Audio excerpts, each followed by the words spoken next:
Retomamos la sesión sin más dilación porque ya llevamos retraso y vamos a continuar con la edición transnacional. Se ha hablado ya aquí de los exilios, se ha hablado de literatura infantil y juvenil y de colecciones literarias y se ha hablado de Fernando Larraz y de Cristina Ribalán, que me acompañan. Y es un placer también presentarles a Dolores Prades del Laboratorio Emilia, que ahora nos contará ella, ¿no? Él no, va a empezar Fernando. Nos contará cuál es este proyecto, en el marco en que se ubica y, por tanto, levantan estas intervenciones, como las que ha habido de manera precedente, la ubicación que tiene la literatura infantil o juvenil, o no, en el marco del portal. Digo que no voy a detenerme más porque vamos apurados de tiempo y, por tanto, le doy la palabra a Fernando Larraz, de la Universidad de Alcalá, que es uno de los que desde sus inicios vivió este portal hoy llamado Edirred, y esta tarde hablaremos también de ello, de los distintos cuerpos, ¿no?, que fue tomando Edirred hasta que vio la luz públicamente en mayo de este mismo año. Tienes la palabra, cuando quieras. Bueno, pues muchas gracias. No sé si se me oye. Sí. Muchas gracias, Javier, por la presentación. Muchas gracias a Pura, a todo el equipo de amigas, de amigos que habéis colaborado en organizar este acto. Bueno, yo voy a hablar de la edición del exilio, que es, en cierta medida, el tema que me lleva ocupando desde hace varios años y que voy a traer no por primera vez a esta mesa porque creo que han sido ya, no sé si casi todas las ponencias los que de una manera más tangencial o menos tangencial han aludido a la problemática específica que representa el exilio. Por poner solo algún ejemplo, creo que Dolores Vilavedra esta misma mañana hablaba de la problemática metodológica, por ejemplo, de incluir a autores como Eduardo Blanco Amor, no solo por la temática de su obra, sino también por el hecho de escribir en varios idiomas, por el hecho de haber publicado la mayor parte de su obra en América, pero también alguna parte de su obra a su regreso del exilio. O, por poner otro ejemplo, en la mesa anterior ha habido dos ponencias, una que planteaba el problema de Rufino Blanco Fombona, que es otro exilio, en este caso de un latinoamericano en España, o de Clemente Airó, que aparecía entre las semblanzas que ya se ha hecho y que es un español que llegó a Colombia como fruto de la guerra civil. Para mí la primera problemática es delimitar el concepto. Yo no sé todavía muy bien qué es un editor exiliado o qué es una editorial en el exilio. Es quizás más fácil identificar una obra narrativa o de poesía propia de una cultura de exilio. Resulta más difícil cuando hablamos de industrias culturales como la edición delimitar cuándo pertenece al exilio, puesto que una editorial, en tanto que industria, bueno, pues se tiene que someter a un marco legal, a un mercado, a unas organizaciones gremiales y a unas prácticas propias del Estado donde se encuentran, ¿no? Y también a una situación, bueno, a una situación de materias primas, etcétera. Quizás la única manera posible de definir qué es una literatura del exilio es atender a su característica cultural y el factor o el elemento cultural de una editorial está en su catálogo, es decir, es ver en qué medida la producción de libros, los títulos, corresponden o no a lo que podríamos denominar una cultura de exilio, cosa que, por otra parte, también al menos para mí, también es bastante problemática. En cualquier caso, creo que son preguntas o cuestiones que merece la pena hacer. Como digo, los colegas y las colegas que han hablado antes que yo ya han comentado que es un factor importante y creo que también lo es en la medida en que cualquier exilio es en cierta medida una anomalía, es una cultura que deja de poder ser producida en su lugar de origen y que, por tanto, plantea una serie de problemáticas, y a veces en las anomalías es donde uno puede plantearse mejor las categorías o las etapas, las clasificaciones, las taxonomías que en épocas regulares de historia de la edición pues nos parecen evidentes, pero que a lo mejor plantean algunos problemas. Entonces, como caso excepcional, el exilio, ya digo, todo exilio me parece que es una excepción porque plantea a los sujetos que lo padecen unas preguntas radicales. La primera es qué tipo de cultura produzco, debo salvaguardar la cultura del país del que me he exiliado, al mismo tiempo debo participar en el nuevo campo cultural que me ha acogido. Y este es el principal problema o el principal dilema que creo que se percibe en los catálogos, que como digo creo que tiene que ser la principal fuente para estudiar qué es una editorial del exilio. Desde este punto de vista, bueno, querría muy rápidamente plantear varias cosas, ¿no? La primera, una serie de problemáticas. La primera, hay que ver que el exilio o los supuestos editores del exilio lo son, creo yo, en la medida en que deciden escoger unas obras, no en la medida en que intentan actuar en un campo en el momento en el que un editor, un español, un editor catalán o un editor gallego que llega, por ejemplo, a Argentina o Uruguay, tiene que participar en las instituciones gremiales y se convierte en editor argentino, uruguayo, chileno, etcétera, ¿no? Otra cosa es el catálogo o las personas que participan en la selección de los catálogos. Y como decía antes, ahí es donde uno tiene que verlo. Pero creo que es muy importante conocer de antemano cuál es el contexto editorial y en qué medida los editores exiliados, es decir, los exiliados, o mejor dicho, los exiliados que participan en los campos editoriales de los países de acogida, aunque resulte más largo, en qué medida participan o no de las instituciones y de la historia editorial de los países que lo acogen. Y creo que esto es un primer rasgo que nos marca una tipología a la que después aludiré.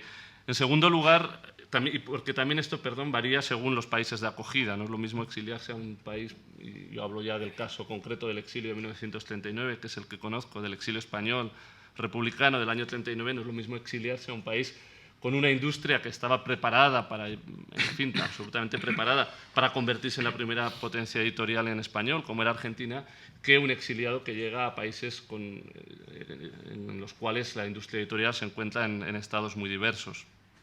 Al mismo tiempo, tampoco es lo mismo llegar a un país con una amplia tradición de cosmopolita, de extranjeros dedicándose al campo editorial, y nuevamente cito los casos de Argentina o de México, que a países con una cultura, no sé si más cerrada o menos cosmopolita, ¿no? En segundo lugar, creo que, como decía antes, la influencia de la conciencia de exilio sobre los catálogos difiere mucho según cada país, dependiendo de variables como la morfología del exilio en cada uno de ellos. No es lo mismo ser un editor exiliado en Colombia, vuelvo a hablar del caso de Clemente Airó, donde hay una comunidad de exilio mucho más pequeña, que en México, donde la conciencia de, no sé si se podría llamar de subcultura, pero de cultura paralela, ¿no?, de exilio, pues es mucho más vivo, ¿no? Creo que es importante, en tercer lugar, como decía antes, analizar los catálogos españoles, incluso partir de análisis cualitativos, cuántos autores españoles hay en esos catálogos en los que participan los exiliados, para después poder llegar a valoraciones o análisis cualitativos. Y en cuarto lugar, como decía antes, hay que yo plantearía hacer una lista de las editoriales donde participan los exiliados, sin que esto suponga colocarlas ni como editoriales de los países de acogida ni de España en este caso, ¿no? Y en este caso creo que podríamos hacer una tipología provisional de tres tipos de editoriales. Por una parte, las editoriales que sí que son claramente de exilio, porque a la vista de su catálogo se percibe que su objetivo fundamental, y a veces prácticamente el único, es defender o proteger de la exclusión histórica a la que se está sometiendo en la península a toda una cultura republicana, que puede ser en sus más diversas culturas, desde la cultura galleguista o catalanista o vasca, a la cultura republicana, anarquista, comunista, etcétera.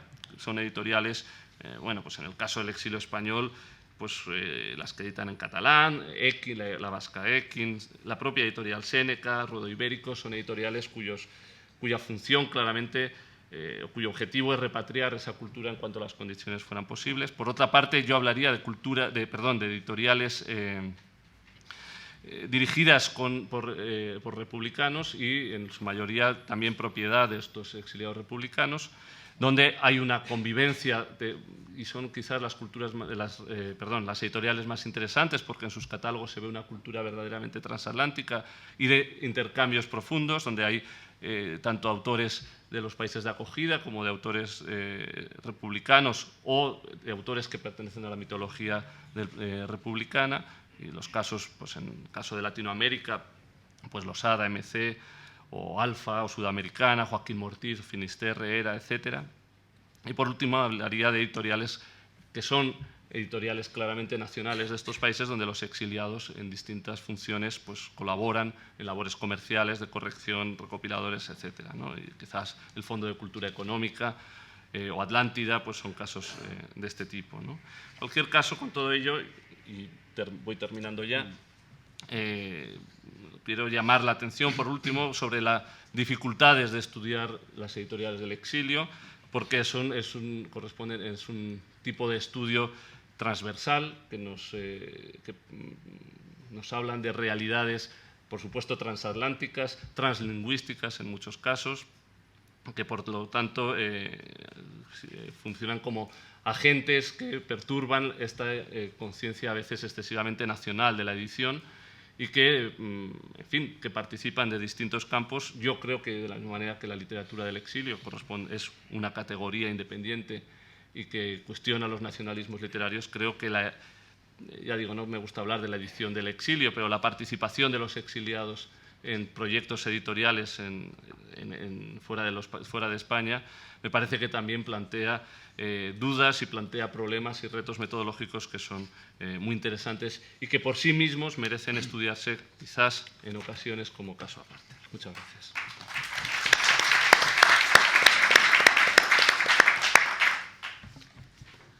Muchas gracias a Fernando por esta síntesis de no pocos problemas en torno a la edición del exilio. Tiene la palabra Dolores Prades. Bueno, muy buenas tardes a todo el mundo.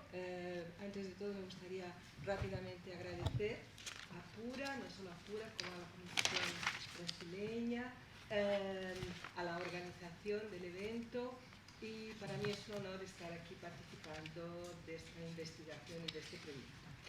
Bueno, finalmente llega la vez de los libros para niños y jóvenes que tanto se ha hablado durante la mañana. La verdad, me he involucrado, voy a hablar ahora en plural porque ya hay una comisión trabajando, como veréis dentro de un ratito. Nos hemos involucrado al proyecto hace unos pocos meses y durante los cuales nos hemos dedicado fundamentalmente, primero, a organizar e implicar a una red en Latinoamérica. Yo ya me he dado cuenta por las intervenciones de hoy por la mañana que en muchos países la coordinación general ya está tratando de ese tema y tendremos que ver después cómo nos organizamos para poder conectar o ver cómo lo hacemos. Y otra cosa ha sido establecer algunos puntos de partida para configurar, para configurar los contextos que dieron origen a la edición de este sector.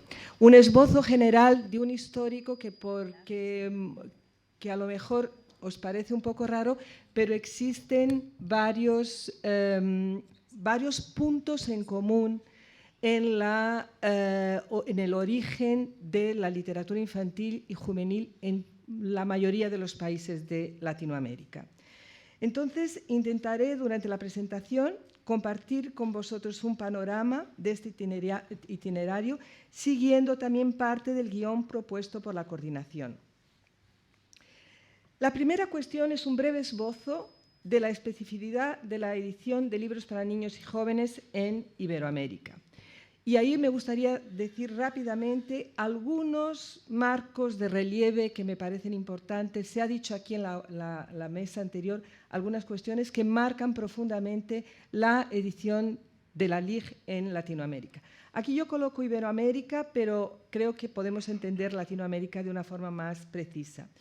La primera cuestión es la base de origen común que existe en la mayoría de los países. Una narrativa oral de la época de los indígenas, los cuentos y fábulas traídos por los colonizadores y las tradiciones que contribuyeron los esclavos africanos en muchos países.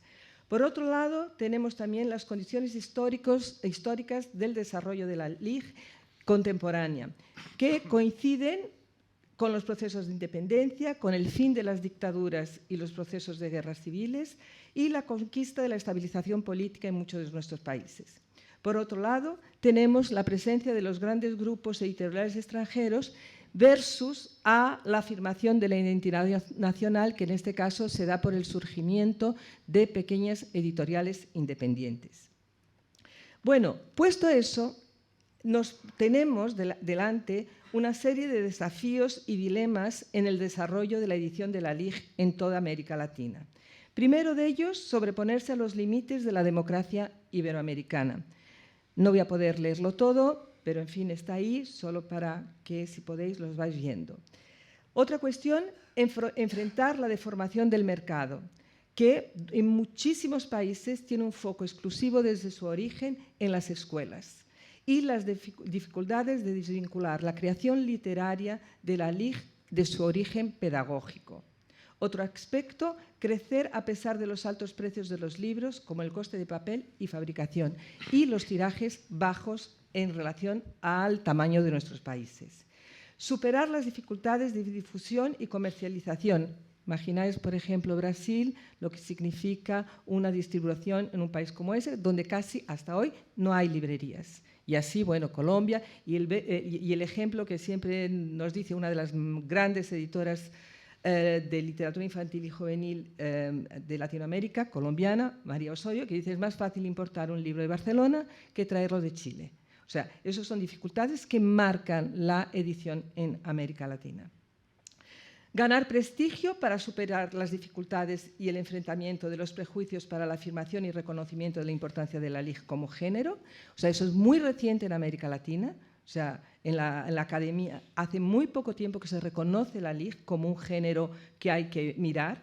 Conquistar calidad sin el contrapunto de una crítica de la LIG, porque la crítica de la LIG en América Latina también es una cosa muy dura de desarrollarse. Crear formas de imponerse frente a la fuerte presencia casi exclusiva de los grupos editoriales extranjeros. Eso en los países de lengua española es mucho más duro, porque tenías la importación de libros y no la producción de libros locales. Y enfrentar las dificultades para el desarrollo de una industria editorial nacional.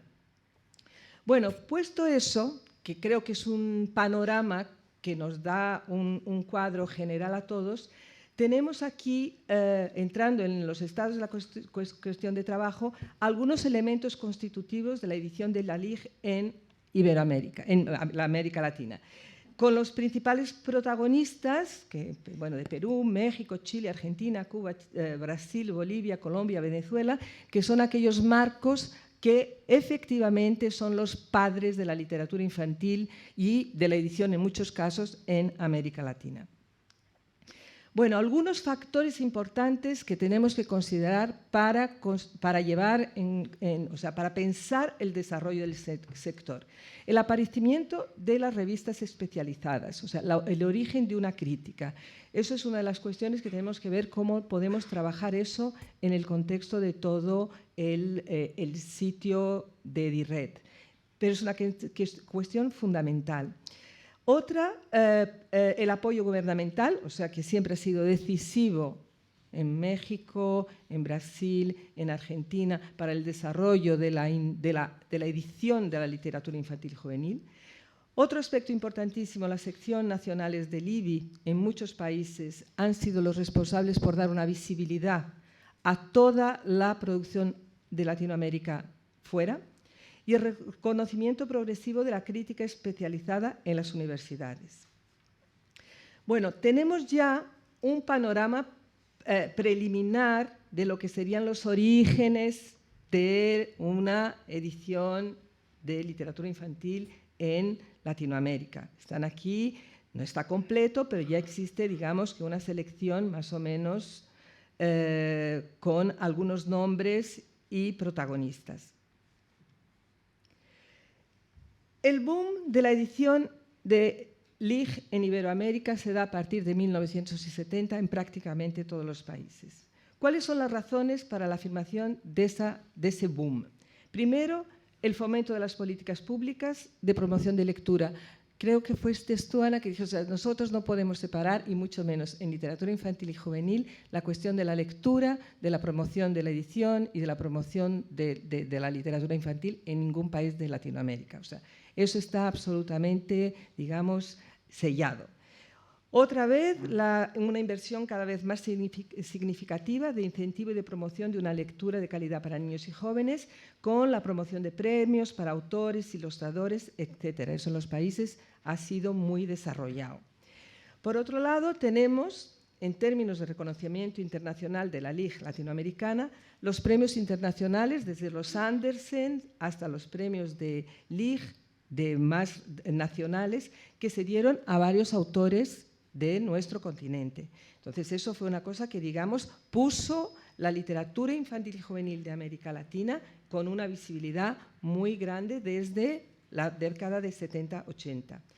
La dinamización del mercado editorial, con la presencia cada vez mayor de los grupos extranjeros, pero también, como se ha dicho, la consolidación de editoriales medias y pequeños locales de gran prestigio y con fuerte compromiso con la innovación, la originalidad y la apuesta de una LIG de alta calidad. Aquí hay una relación, hay de todos los países, he puesto las que más significativas que tenemos hoy. Por otro lado, la recuperación de las tradiciones locales, promoción de jóvenes creadores, que eso también ha sido una apuesta muy fuerte de las editoriales independientes. Por otro lado, la difusión de los clásicos y toda la participación de la edición de Latinoamérica en las grandes ferias como Bolonia, Frankfurt y Guadalajara. La difusión por medio de seminarios de lo que es la literatura infantil y juvenil en América Latina. Una apuesta en la calidad literaria y gráfica, muy importante para lo que hemos producido en los últimos décadas, y la inversión de las editoriales en el desarrollo de planes de lecturas y otras iniciativas semejantes de capacitación y formación docente. Bueno, estos son algunos de los elementos que creo que también tenemos que tener en cuenta cuando vamos a hacer la selección de lo que sería esta edición en América Latina. Por último, el refuerzo y valorización de la figura del editor y de otros profesionales de la cadena productiva, organización del sector, creación de organismos y representación de inversión en pesquisas, cursos y etc. Aquí también tenemos varios editores importantes de América Latina. Bueno, y además el reconocimiento étnico de las minorías y aumento de publicaciones bilingües en varios países, que se ha constituido en un aspecto muy importante. Bueno, del estado de la cuestión del trabajo, los hitos logrados. Aquí tenemos la formación de equipos locales, o sea, aquí en muchos países hay solo el nombre de una persona, pero la orientación es que se formen equipos en esos países. Yo sé que algunas personas aquí están haciendo eso, después vemos cómo hacemos. O sea, tenemos gente importante, gente de la edición, gente que tiene un trabajo sistemático en la promoción de la lectura y de la literatura infantil y juvenil en estos países. Tenemos gente en Argentina, Colombia, Guatemala, Brasil, Costa Rica, México, Chile, Cuba, Perú, República Dominicana, Uruguay, Venezuela. ¿Dónde no tenemos gente todavía? Nicaragua, Panamá, Paraguay y Portugal, que no sé si vamos a entrar o no. Eso es una duda. Pero en estos países tenemos, no sería difícil entrar en Portugal, pero podemos dividirnos ahí. Lo que quiero decir es que en estos países todavía no he tenido cómo contactar a algunas personas que conozco. En fin, eso está prácticamente consolidado. Lo que están esperando es que les diga cuáles son los protocolos, qué es lo que tenemos que hacer y para cuándo tenemos que hacerlo. Pero son personas que ya han dicho, queremos involucrarnos a este trabajo. ¿Vale? Algunos problemas y sugerencias para el contexto. Lo que creo que ya estoy más tranquila, pero una de las cuestiones era considerar las singularidades del sector de la LIG para organizar el trabajo de investigación. Por eso os he dado todo ese panorama, porque hay una particularidad, hay particularidades que tenemos que considerar. Y pensar para eso en algunos criterios específicos. Por ejemplo, empezar por la reconstitución histórica de las editoriales en cada país y por el listado de nombres influyentes y decisivos. O sea, ese sería para mí el punto de partida, lo coloco para discusión. Y otra cosa, adaptar el criterio de literatura para un universo en los cuales los géneros son muy diversificados. O sea, cuando hablamos del libro infantil estamos hablando del libro ilustrado, estamos hablando del libro álbum, estamos hablando del libro informativo, que puede ser un libro ilustrado. Estamos hablando de los libros para la primera infancia, estamos hablando de clásicos, estamos hablando de libros de tradición popular.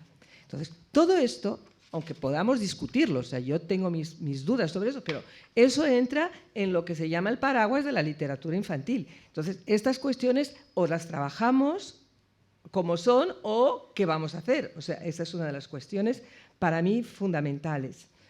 El funcionamiento interno, esto yo creo que lo puedo saltar porque la verdad lo que estaba pensando era que tuviéramos tiempo para ver cómo se hace esa coordinación y acompañamiento de esos grupos de acuerdo con los objetivos que se establezcan. O sea, si esto pasa por la coordinación general del país, si yo entro en eso, o sea, no lo tengo muy claro. Elaboración de una pauta de trabajo con todos los criterios y formatos muy claramente expuestos, que creo que es lo que vamos a hacer estas tardes, y dividir la investigación por etapas, o sea, el histórico, destaques de los títulos, actualizaciones, eso también me gustaría discutir, establecer y mantener un mismo ritmo de trabajo para todos los grupos involucrados y mantener un contacto frecuente con la coordinación general del proyecto. Y incentivo a la formación de equipos locales. Yo creo que me podría quedar ahí creo que el tiempo ha sido justo. Gracias. Y podemos discutir después, ¿vale? Gracias.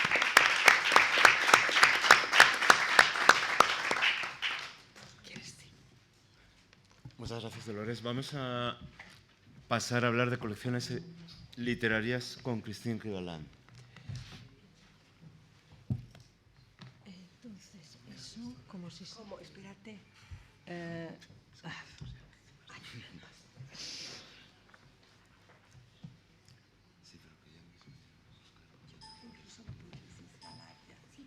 Bueno, llegaremos en su día. Vale, Teníamos también. Pero estos días, si lo pones... Primero voy a abrir al principio. Desde el principio.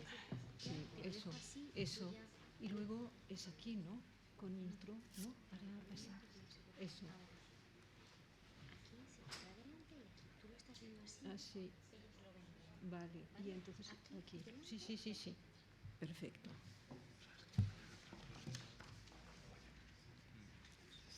Bueno, pues voy a empezar, claro, por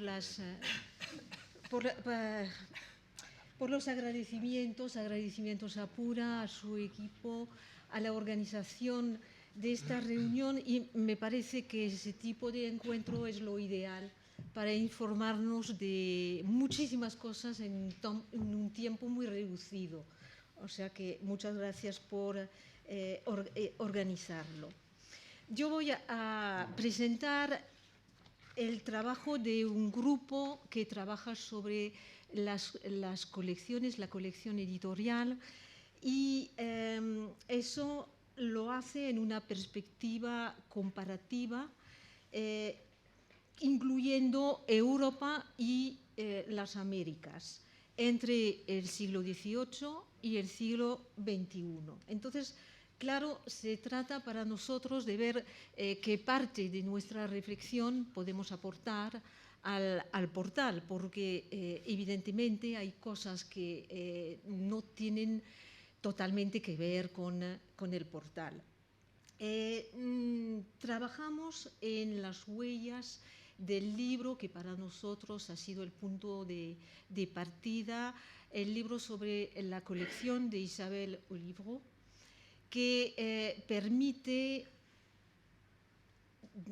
definir lo que es la colección moderna, y entonces a partir de ese libro intentamos ver cómo la colección como producto editorial pues ha llegado a ocupar el espacio que es el espacio que conocemos ahora, es decir, que es difícil para un libro, o sea, los libros que se publican fuera de colección son menos numerosos ahora que los que se publican en las colecciones. Entonces, la idea nuestra es esta. Y hemos publicado un primer libro, resultado de una primera fase de nuestro trabajo. La colección essor d'un phénomène éditorial, el auge de un fenómeno editorial, y ese libro, bueno, acabo de enterarme de esta noticia, se va a traducir al español en una editorial latinoamericana, que es la editorial Uniandes, de la Universidad de los Andes, que acaba de comprar los derechos, o sea que eso para nosotros también es un reconocimiento de nuestro trabajo, y creo que puede interesar porque hay toda una parte que tiene que ver con España e Iberoamérica. Entonces, los primeros resultados fueron evidenciar tres elementos que nos han parecido importantes, que influyeron en el auge del producto editorial. Primero, los avances técnicos que permitieron abaratar costes e innovar con la introducción de grabados, de fotos, ilustraciones, etc. Algo bastante evidente. Luego, el contexto histórico, con la formación de los estados-nación, y es evidente la relación entre el auge de la colección, como la colección editorial, y la formación de esos estados. Y por último, el cambio de perfil de los lectores, cada vez más alfabetizados y también con nuevas expectativas, especialmente en materia de lecturas de ocio. Entonces, ¿cómo vamos a tener cabida en el proyecto? Nos planteamos cómo dar cuenta del fenómeno y alimentar el portal, conscientes de una serie de dificultades que se han evocado en las anteriores mesas, es decir, cómo evitar los obstáculos como la fragmentación de los estudios micro, los estudios macro, también las lagunas, que existen lagunas, cómo resolver estas dificultades y presentar algo. El trabajo de inventario, evidentemente, es imprescindible, pero nos parece que no resulta totalmente satisfactorio, porque hace falta discriminar, y discriminar nos parece ser la primera exigencia para tener una representación coherente y también significativa.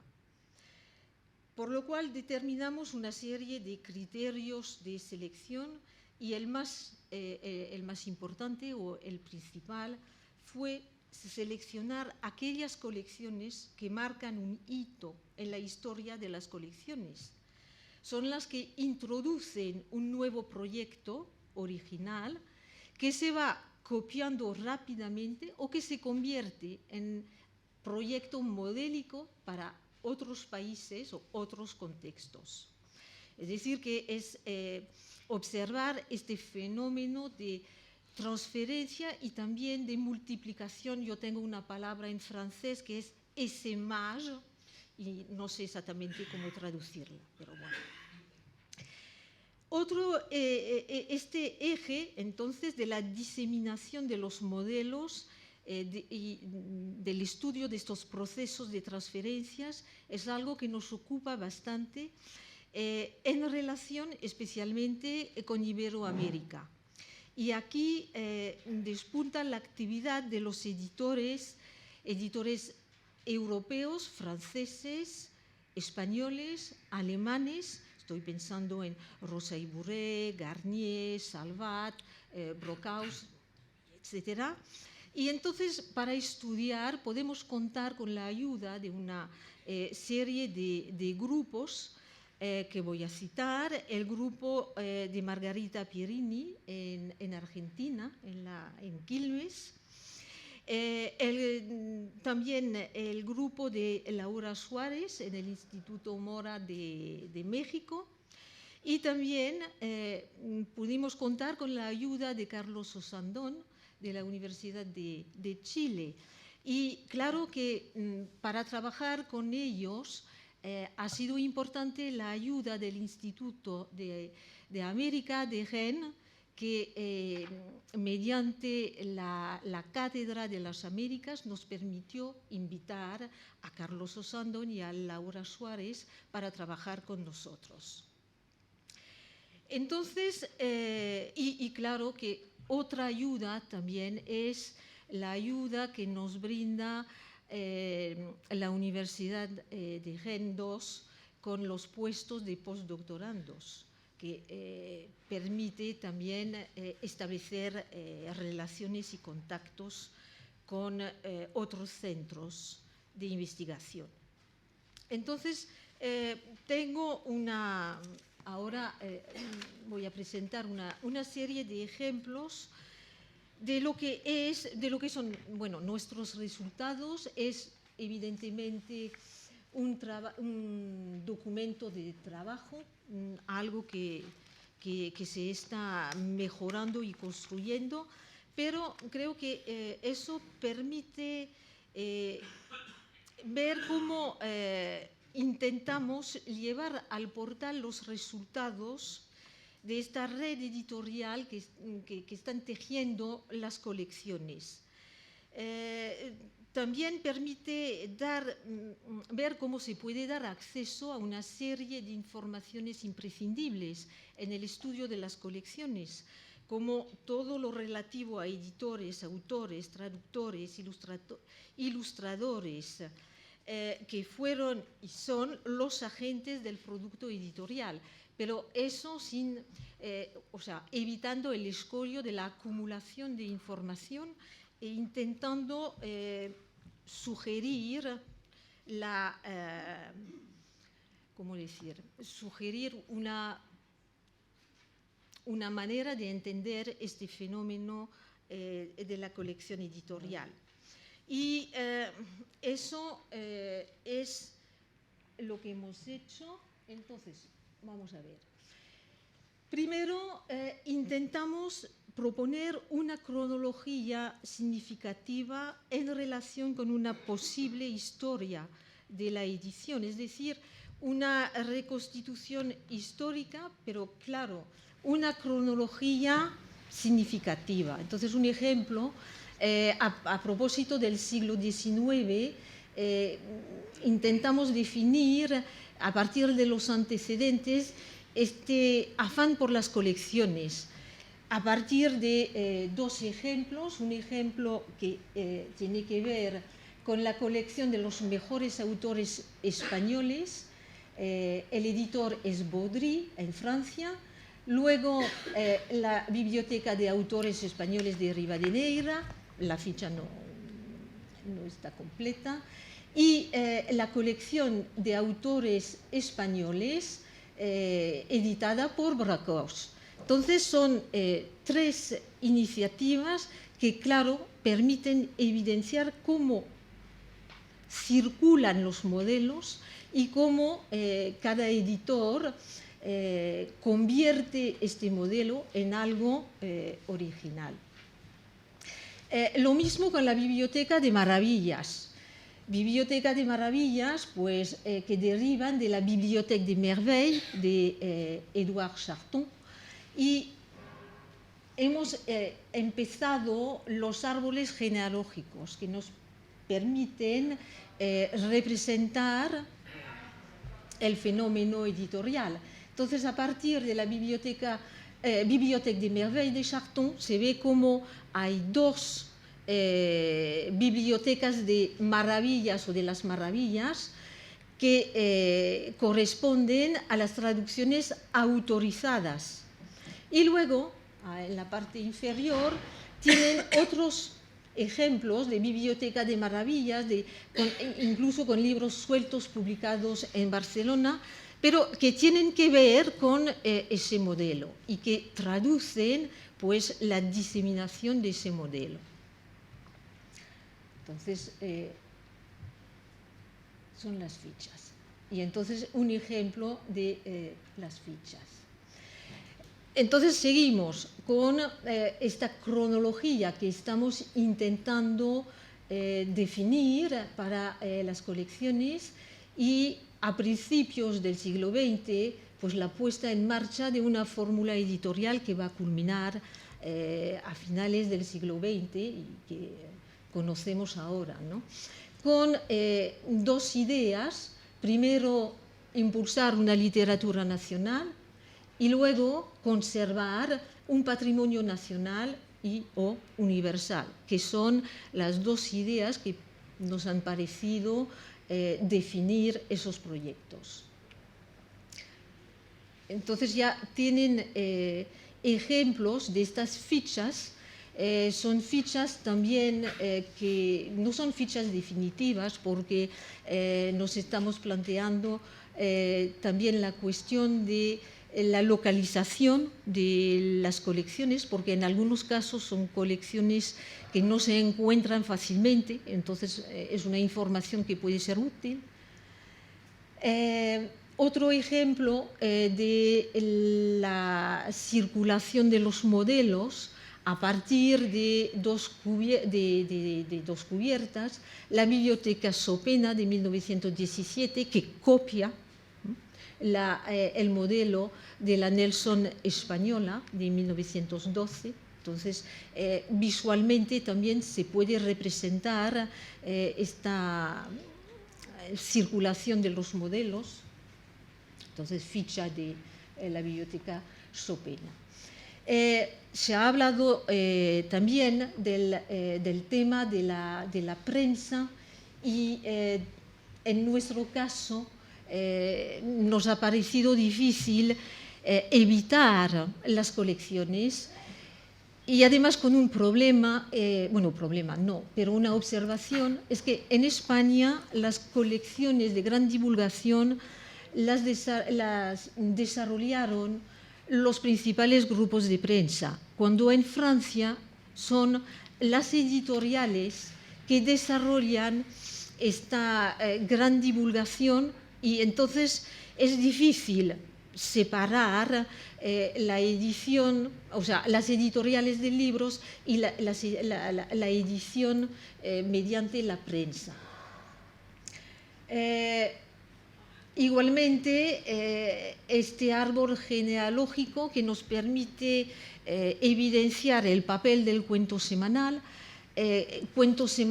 que inicia un fenómeno que bien conocido ahora de estas colecciones de gran divulgación, permite también ver cómo a partir del cuento semanal evoluciona el producto.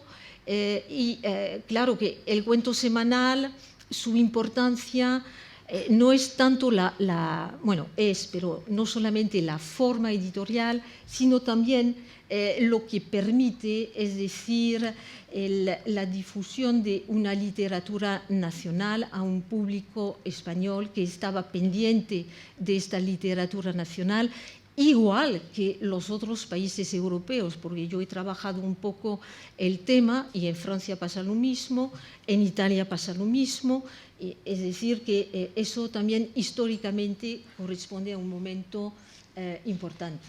Entonces, en esas fichas también tenemos un apartado sobre los modelos editoriales que permiten seguir la genealogía de esas colecciones. Entonces, sobre la novela corta es verdad que tenemos muchas cosas. Pues igual, otra colección, los poetas, con un apartado dedicado a los modelos editoriales, que es algo que nos interesa bastante, eso, ¿no? Seguir la evolución de los modelos. Entonces, la ficha. Los años 20, con la ambición universalista, con las dos colecciones, colección universal y luego la colección austral, que nos permite luego orientarnos hacia el tema del libro de bolsillo. Bueno, eso para presentar rápidamente los resultados y sobre todo la manera como estamos trabajando nosotros. Ya está. Gracias.